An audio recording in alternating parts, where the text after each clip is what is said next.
ताजे हिरवे मटार वापरून मुलांच्या टिफिनसाठी, पार्टीमध्ये स्नॅक्स म्हणून देण्यासाठी किंवा संध्याकाळच्या चहाबरोबर खाण्यासाठी फक्त 10 मिनिटात तयार होणारे कुरकुरीत असे मटार नगेट सोप्या पद्धतीने आज आपण बनवणार आहोत.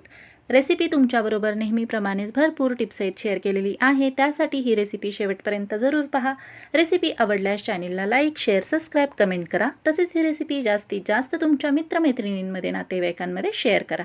अधिक वेळ न घालवता रेसिपीला सुरुवात करूयात. नमस्कार, मी संध्याच रेसिपीमध्ये आपल्या सर्वांचं खूप खूप मनापासून स्वागत करते. सर्वात प्रथम कुरकुरीत असे मटार नगेट्स बनवण्यासाठी इथे मी एक छोटी वाटी इतके मटार घेतले आहेत. सर्व मटार मी जाडसर असे वाटून घेणार आहे. त्यासाठी एका मिक्सरच्या पॉटमध्ये ॲड केले आहेत. हे सर्व मटार इथे मी ताजे वापरलेले आहेत, तसेच स्वच्छ असे धुवून घेतलेले आहेत. या मटारचे वजनी प्रमाण म्हणाल तर 100 ग्रॅम इतके आहे. तर इथे पाहू शकता मिक्सरमध्ये जाडसर असे हे सर्व मटार मी वाटून घेतले आहेत. तर इथे फक्त आपल्याला मिक्सर जो आहे तो इथे चालू बंद करत 10 ते 12 सेकंद फिरून अशा प्रकारे जाडसर असे हे मटारचे मिश्रण वाटून घ्यायचे आहे. तर हे मटार जास्त असे बारीक करायचे नाही आहेत आपल्याला. तर अशा प्रकारे मटार जे आहेत जाडसर वाटून तयार आहेत. आता आपण नगेटचे मिश्रण तयार करून घेऊयात. त्यासाठी इथे मी कढई गरम करण्यास ठेवली होती. कढई गरम झालेली आहे. यामध्ये ॲड केले आहे एक छोटी पळी तेल. गॅसची फ्लेम जी आहे तिथे लो ठेवली आहे.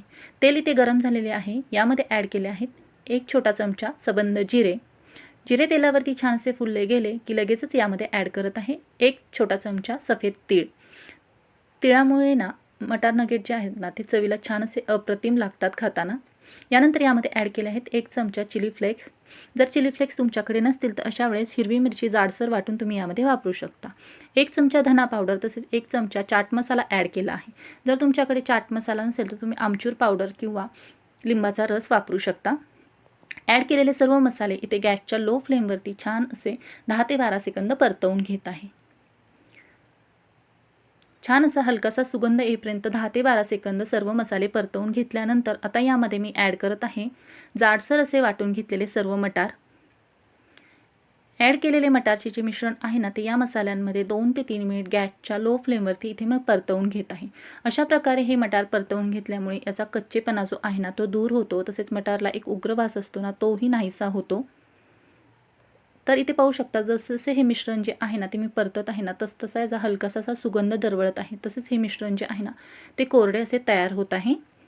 मिश्रण छान असे परतवून घेतल्यानंतर आता यामध्ये मी ॲड करत आहे एक छोटी वाटी पाणी. तर ज्या वाटीने आपण मटार मोजून घेतले होते त्या वाटीने हे पाणी मोजाल तर 1/4 वाटी इतके पाणी आहे. जास्त असा पाण्याचा वापर करायचा नाही का ते इथे मी पुढे सांगेलच. ॲड केलेले पाणी व्यवस्थित असे मिक्स केल्यानंतर यामध्ये मी ॲड केले आहे चवीनुसार मीठ. मीठ इथे व्यवस्थित असे मिक्स करून घेत आहे. मीठ व्यवस्थित असे मिक्स करून घेतले की आता लगेचच या मिश्रणामध्ये मी ॲड करत आहे एक वाटी रवा. तर ज्या वाटीने मटार मोजून घेतले होते त्याच वाटीने इथे मी एक वाटी बारीक रवा घेतलेला आहे. ॲड केलेला रवा या मिश्रणामध्ये आता इथे व्यवस्थित असा मिक्स करून घेत आहे.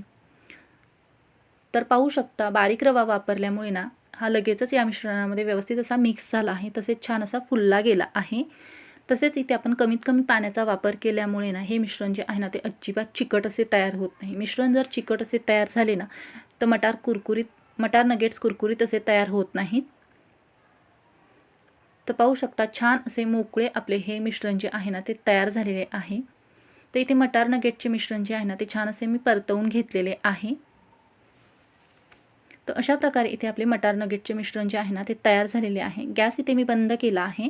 आता हे मिश्रण थंड होण्यासाठी एका भांड्यामध्ये इथे मी बाजूला काढून घेतले आहे. पाहू शकता हे मिश्रण आपल्याला पूर्णपणे थंड होऊन द्यायचे आहे. त्यानंतरच बाकीची प्रोसेस करायची आहे.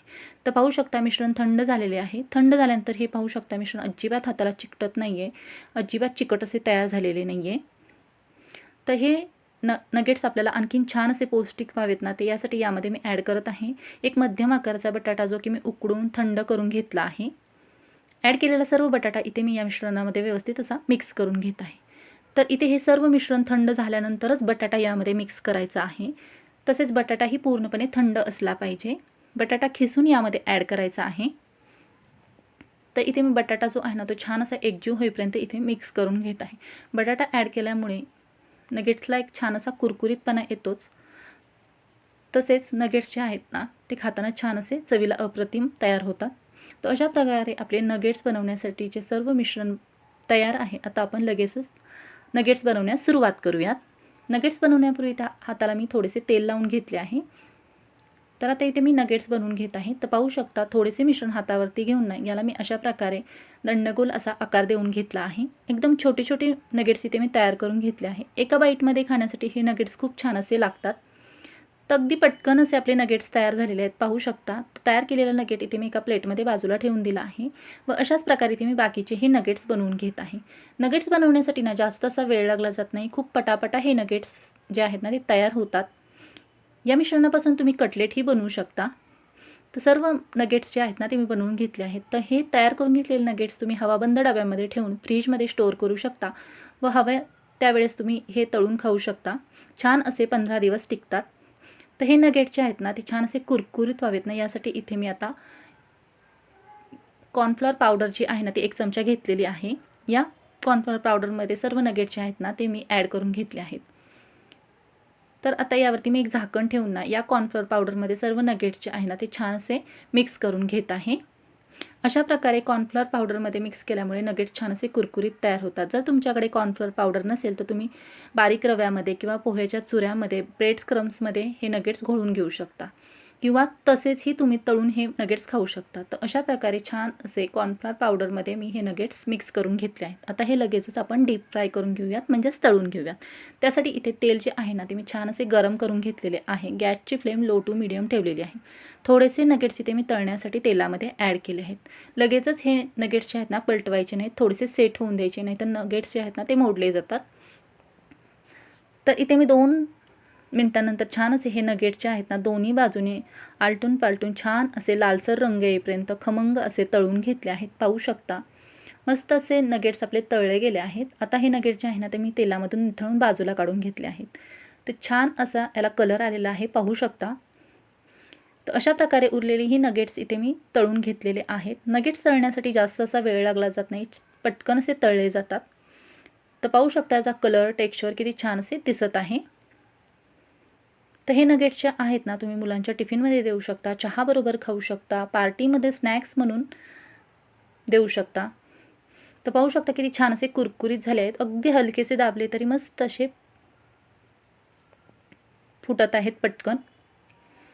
तर आता हे मटार नगेट्स जे आहे ना ते मी सर्व करून घेतले आहेत टोमॅटो सॉसबरोबर खाण्यासाठी. तर अशा प्रकारे मस्त असे आपले कुरकुरीत असे ताज्या हिरव्या मटारपासून बनवलेले मटार नगेट्स जे आहेत ना ते खाण्यासाठी तयार आहेत.